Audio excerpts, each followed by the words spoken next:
प्यारे विद्यार्थियों नमस्कार। आज हम अध्ययन करेंगे पूरक डीएनए, कॉम्प्लीमेंट्री डीएनए या cDNA। बीएससी थर्ड ईयर का ये टॉपिक है विद्यार्थियों। तो आइए अध्ययन करते हैं cDNA के बारे में। विद्यार्थियों cDNA जो होता है उसे कॉम्प्लीमेंट्री या पूरक डीएनए भी कहा जाता है।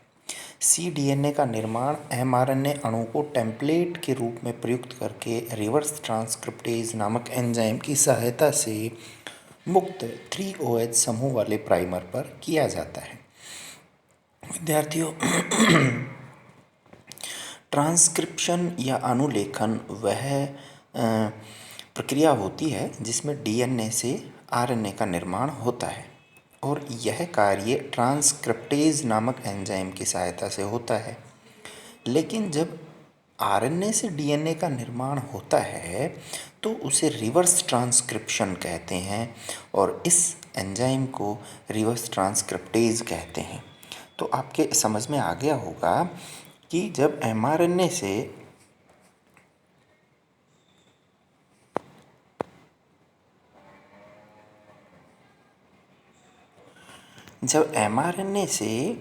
रिवर्स ट्रांसक्रिप्टेज एंजाइम की उपस्थिति में पहले सिंगल स्ट्रैंडेड डीएनए और फिर उसके बाद उस डीएनए से ही उस दोहरी लड़ी वाला डबल स्ट्रैंडेड आरएनए बनेगा, तो उस प्रक्रिया को ही हम क्या कहेंगे, रिवर्स ट्रांसक्रिप्शन कहेंगे, उत्क्रम प्रतिलेखन कहेंगे। तो यहाँ पर जो cDNA होता है वह mRNA से निर्मित होता है। इस प्रकार निर्मित पूरक डीएनए अणु को प्लाज्मिड में जोड़कर उनका जीवाणु कोशिका में प्रवेश करा दिया जाता है। ऐसे समाकलित cDNA युक्त वाहकों का उपयुक्त परपोषी जीवाणु कोशिका में निवेशन क्लोनिंग कहलाता है। इस प्रकार वांछित बाह्य डीएनए युक्त क्लोनों के संग्रह को cDNA लाइब्रेरी अथवा जीनोमिक लाइब्रेरी कहते हैं। वस्तुतः रूपांतरित जीवाणु या जीवाणु भोजियों या लयजनों की उस समष्टि को cDNA लाइब्रेरी कहा जाता है जिसमें किसी सजीव कोशिका से प्राप्त सभी mRNA निवेश्य खंड प्लाज्मिडों या विभोजी वाहकों में पाए जाते हैं। cDNA का विस्तृत प्रारूप पूरक डीएनए होता है। तो cDNA आप समझ गए होंगे क्या होता है। पूरक डीएनए यानी जो mRNA से निर्मित डीएनए होता है वह cDNA कहलाता है और इस प्रकार से हम बहुत सारे जीवाणु इकट्ठा कर सकते हैं जिनमें cDNA पाया जाता है। तो उन्हें cDNA लाइब्रेरी, जिस प्रकार से लाइब्रेरी में बहुत सारी बुक्स होती हैं तो बहुत सारे cDNA जब एक जगह होंगे तो उसे cDNA लाइब्रेरी कहते हैं। cDNA लाइब्रेरी का जो निर्माण होता है विद्यार्थी, उसका पहला चरण है mRNA विलगन। भाई cDNA mRNA से बन रहा है तो सबसे पहले mRNA को पृथक किया जाता है। दूसरा है cDNA का संश्लेषण। अब पृथक किए गए mRNA से रिवर्स ट्रांसक्रिप्टेज एंजाइम की उपस्थिति में किसका निर्माण किया जाता है, cDNA यानी पूरक डीएनए का। अब इस cDNA को वाहक में जोड़ दिया जाता है। cDNA का वाहक में समाकलन किया जाता है प्लाज्मिड के साथ या जीवाणु भोजी के साथ या कॉस्मिड, फेजमिड, इनके साथ उसको जोड़ दिया जाता है और इसके बाद उसको किसी भी जीवाणु कोशिका में प्रविष्ट करा दिया जाता है। तो रिवर्स ट्रांसक्रिप्शन विद्यार्थियों क्या होता है, जब आरएनए स्टार्टिंग मटेरियल हो। आरएनए क्या है यहाँ पर, आरएनए यहाँ पर बच्चों शुरुआती पदार्थ है। अगर यहाँ से डीएनए से आरएनए का निर्माण होता तो वो प्रक्रिया ट्रांसक्रिप्शन, अनुलेखन कहलाती। लेकिन जब आरएनए से और डीएनए का निर्माण हो रहा है तो उसे रिवर्स ट्रांसक्रिप्शन कहेंगे।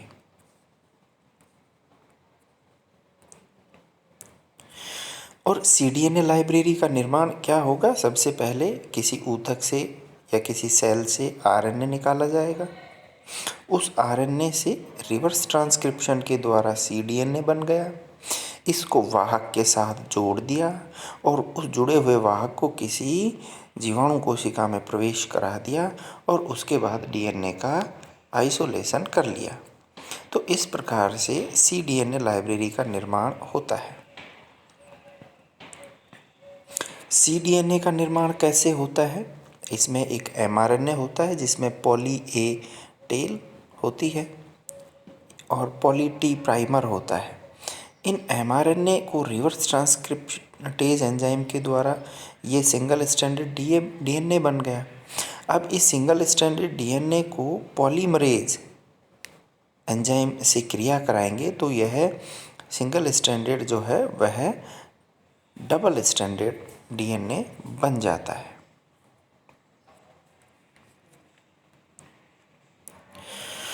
cDNA का निर्माण।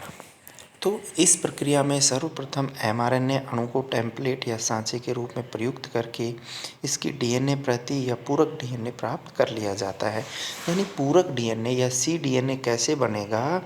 जब mRNA को टेम्पलेट या सांचे के रूप में प्रयुक्त किया जाए तो उससे ही cDNA का निर्माण होता है। इस प्रक्रिया को प्रतिलोमी अनुलेखन रिवर्स ट्रांसक्रिप्शन कहते हैं। जैसा कि मैंने पहले बताया कि mRNA से DNA बनना प्रतिलोमी अनुलेखन या रिवर्स ट्रांसक्रिप्शन कहलाता है, जबकि DNA से RNA या mRNA का बनना ट्रांसक्रिप्शन कहलाता है तथा यह एक विशेष प्रकार के एंजाइम रिवर्स ट्रांसक्रिप्टेज द्वारा अभिप्रेरित होती है, क्योंकि इस प्रक्रिया में एंजाइम दोनों की खोज टेमिन तथा बाल्टीमोर। टेमिन ने 1964 में काम किया, फिर 1970 में उसने बाल्टीमोर के साथ यह खोज की कि रिवर्स ट्रांसक्रिप्शन क्या होता है, mRNA से DNA का निर्माण और किस एंजाइम के द्वारा होता है, रिवर्स ट्रांसक्रिप्टेज के द्वारा।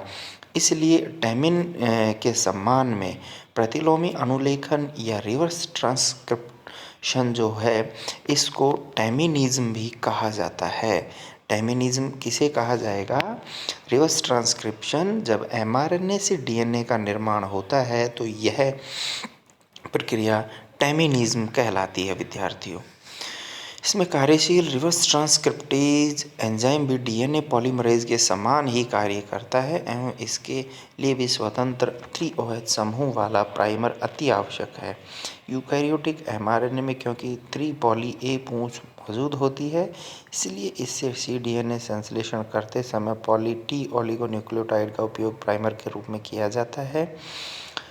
इसके विपरीत प्रोकैरियोटिक mRNA, rRNA एवं RNA वायरसों के जीनोम के द्वारा cDNA का संश्लेषण करने के विशेष प्रकार की तकनीकों का उपयोग किया जाता है, जैसे पॉली ए पॉलीमरेज एंजाइम द्वारा।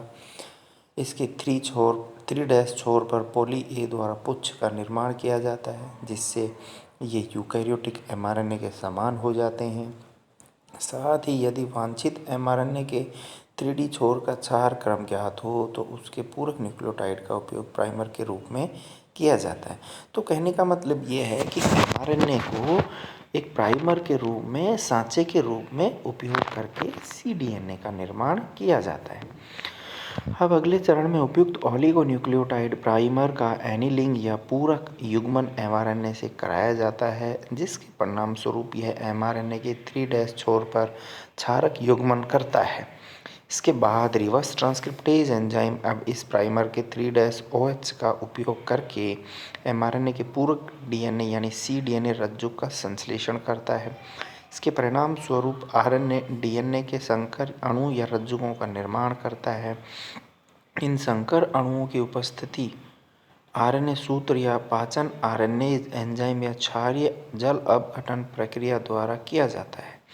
इसके फलस्वरूप cDNA का एक सूत्र शेष रह जाता है। इसके पूरक DNA सूत्र का संश्लेषण या तो एंजाइम रिवर्स ट्रांसक्रिप्टेज अथवा ई कोलाई के DNA पॉलीमरेज 1 एंजाइम द्वारा किया जाता है। इस कार्य के लिए किसी प्रकार के प्राइमर की आवश्यकता नहीं होती, विशेषकर रिवर्स ट्रांसक्रिप्टेज के लिए, क्योंकि इसमें cDNA के एकल रज्जु के 3' छोर पर अवस्थित मुक्त OH समूह की पूरक cDNA रज्जु के संश्लेषण में प्राइमर का कार्य करता है। इस प्रक्रिया के परिणाम स्वरूप बनने वाले cDNA के द्विरज्जुकी खंड के एक छोर पर छोटा हेयर पिन लूप बन जाता है, जिसे कि विशेष एकल रज्जु की न्यूक्लियस एंजाइम द्वारा काटा या विदलित किया जा सकता है। तो ये आप देख पा रहे हो जिसमें ये पूरी प्रक्रिया बताई है कि ये मान लीजिए mRNA है, इसमें पॉली टी प्राइमर का उपयोग करके और जो पॉली ए टेल है ये इसके साथ जोड़ी जाती है और रिवर्स ट्रांसक्रिप्टेज का उपयोग करके डीएनए का स्ट्रैंड बना लिया जाता है। ठीक हो गया। अब आरएनएज एच और एल्कली एमआरएनए हाइड्रोलेज जो एंजाइम होगा उसके द्वारा डीएनए का सिंगल स्ट्रैंड बना लिया जाएगा। इस ए को यहाँ से हटा दिया जाएगा। अब रिवर्स ट्रांसक्रिप्टेज के द्वारा डीएनए का डबल स्ट्रैंड बना लिया जाएगा और यहाँ पर ये एक हेयर पिन लूप बन जाता है जिसको न्यूक्लियेज के द्वारा हटा लिया जाएगा और cDNA इस प्रकार से निर्मित हो जाता है। तो इस प्रकार से cDNA का निर्माण किया जाता है विद्यार्थियों। अब cDNA के निर्माण में कुछ बाधाएं भी आती हैं। क्या बाधाएं हैं? cDNA निर्माण की प्रारूपिक क्रियाविधि प्रारूपिक रूप से नहीं कभी नहीं पाई जाती है। एक विशुद्ध mRNA से इसका निर्माण प्रारंभ होने पर भी अंततः प्राप्त cDNA में अनेक अलग अलग लंबाई वाले अणु पाए जाते हैं, जिसमें से अधिकांश खंड टेम्पलेट mRNA टेम्पलेट अणु की तुलना में छोटे होते हैं। इसके प्रमुख कारण निम्न हैं। पहला, mRNA अणु का अपूर्ण प्रतिलोमी अनुलेखन रिवर्स ट्रांसक्रिप्टेज द्वारा किया जाता है, जिसकी वजह से mRNA का 5' छोर cDNA में उपस्थित रहता है। cDNA एक रज्जु की खंड का अपूर्ण रेप्लिकेशन होता है, जिसके परिणाम स्वरूप cDNA में mRNA का 3' छोर अनुपस्थित होता है। और तीसरा है, हेयर पिन लूप के विदलन के लिए प्रयुक्त किए गए न्यूक्लियेज एंजाइम द्वारा cDNA के द्विरज्जु की खंड का आंशिक रूप से पाचन कर लिया जाता है।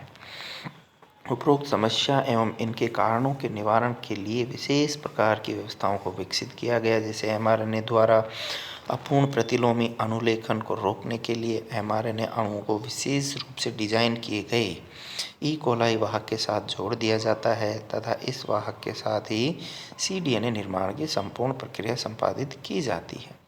इस प्रकार वास्तविक अवस्थाओं में cDNA में अनेक अलग अलग प्रकार के अणुओं का मिश्रण होता है, इसलिए क्लोनिंग के लिए मिश्रित cDNA का उपयोग किया जाता है। तो विद्यार्थियों, आज के लिए हम इतना ही अध्ययन करेंगे। धन्यवाद।